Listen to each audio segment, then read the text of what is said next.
Welcome to my updated Soulgazer guide on how to AFK them. This will be an advanced guide because my last video was over 3 years ago using range. This guide will require magic.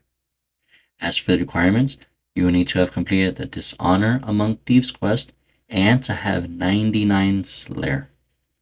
As for the useful boost, you will want the Animate Dead spell, which reduces damage taken, which does require the City of Sistine quest. You will also want Secret Charms, which are 70,000 coins in GE, and each charm gives 10 charges. Each charge increases the spawn chance of an Elite Soulgazer from 1 out of 50 to 1 out of 10. You will use between 16 to 26 charms an hour. And lastly, Fellstock Incense Sticks, which do have a maximum of plus 4% elite spawn chance while you are using those sticks for the maximum potency. To make your way there, you actually need the communication device, which you want to teleport to Edgeville, speak to Moldark, and hit option 5. Afterwards, he will give you that in your inventory, so click on it and hit option 2. From here, now on how to charge and use your secret charms, go west, and you will want to be going north all the way. You should see a strange rift portal. You will want to use your secret charms on the said portal. Afterwards, it will say how many kills you have remaining, and depending on how many charms you do have, so pretty much just put all of your charms. And there you go. You now have that increased spawn chance. For your gear, you will need to have all 5-piece Criploom. This will not even work with 4 pieces. And it's impossible to do this with Ganodermic just because the amount of monsters that are on you non-stop. For your cape, you want the Z cape and your best dual wield magic.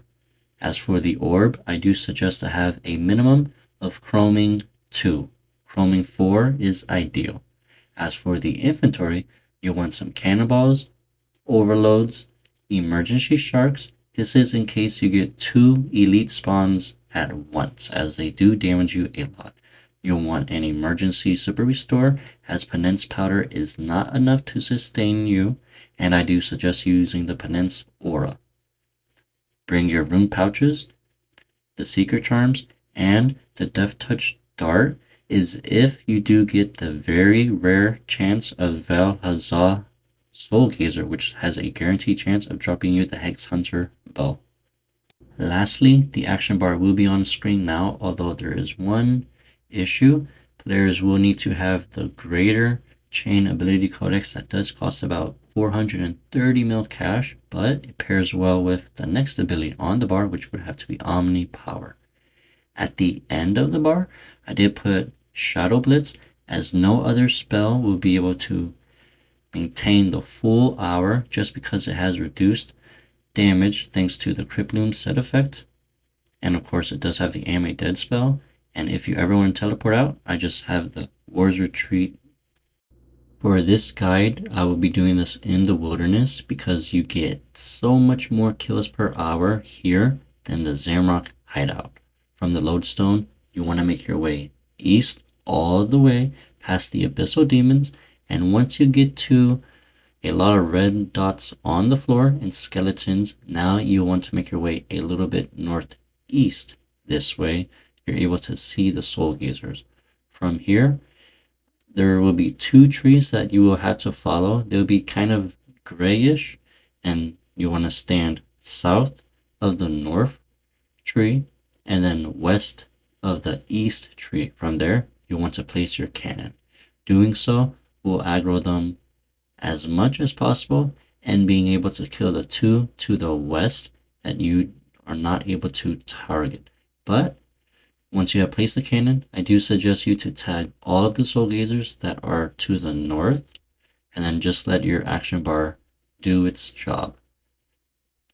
Now, even using the penance powder, this will not sustain your prayer because you just take too much little damage at a time. And luckily, because of this correct cannon placement, you will be attacking one green dragon to the south, who will usually be able to attack you once or twice with Dragon Breath, which you will take a little bit heavier damage, but it will prevent your prayer from ever running out, in which case, even if you place this cannon one tile west of here, it will not work and your prayer will be running out, in which case you will need to bring more Super Restore potions. The drop table is pretty good in my opinion, so if you want, you are able to bring magic note paper so that you can note the dragon maces and the offhand. For the other drops, I just had my legendary pet pick them up, although you are able to use some type of other DPS familiar. They do have some other good drops, which would have to be the crystal Triskelion pieces, a Hexhunter bow, which has a drop rate out of 1,500,000, with getting the Soulgazer charm that also has a drop rate out of 1 out of 750,000. So yeah, you can tell that you'll be here for quite a while until you do hit those drops. While you are killing the Soulgazers, even in the wilderness, you do have a chance of getting the elite spawn.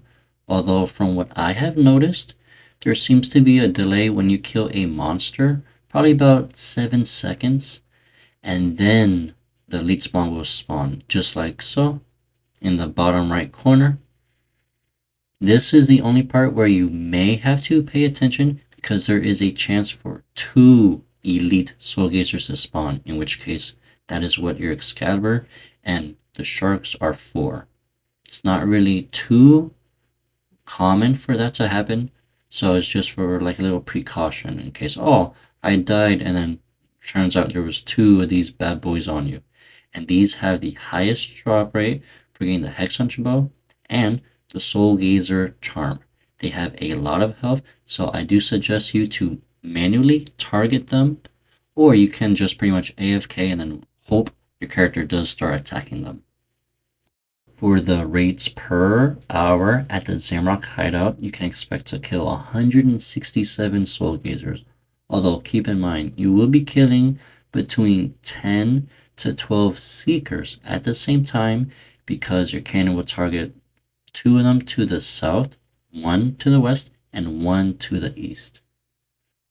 After about 30 hours of camping here, I have found the average between 13 to 15 elite spawns, putting the X rate hourly at 334,000. And remember, because we are doing this at the Zamorak hideout, you will be having to eat a lot, because all of the Soulgazers will be on you non-stop. In fact, I think it's about 13 monsters are on you, in which case, even with using Vampirism Aura, you will not be able to sustain your health. Now, if you do choose to do the Wilderness route using the Penance Aura with only the tier 95 Curse Prayer, you can expect to get 240 kills. If you are using the tier 99 Curse Prayer, you can bump this up to 251 kills. But for my averaging, it's pretty much only like a 10 kill difference between tier 95 prayer and tier 99. If you are using the Mazroth Aura, the same thing happens. It's only a 10 kill difference between the prayers, pushing it up to 280 kills an hour. Now, this part is a little bit interesting, and that if you break it down mathematically, this gets you between 17 to 20 elite spawns. In fact, my most spawn for an hour was 24 elites, which was extremely good. But if you do break it down, the Zamorak hideout, you get 1 elite roughly every 12 kills. The wilderness spot, you get 1 roughly every 15 kills. So I do find that a little bit interesting, but for the combat experience rate per hour, depending on using what aura, you can get between 480,000 up to 560,000 magic experience per hour.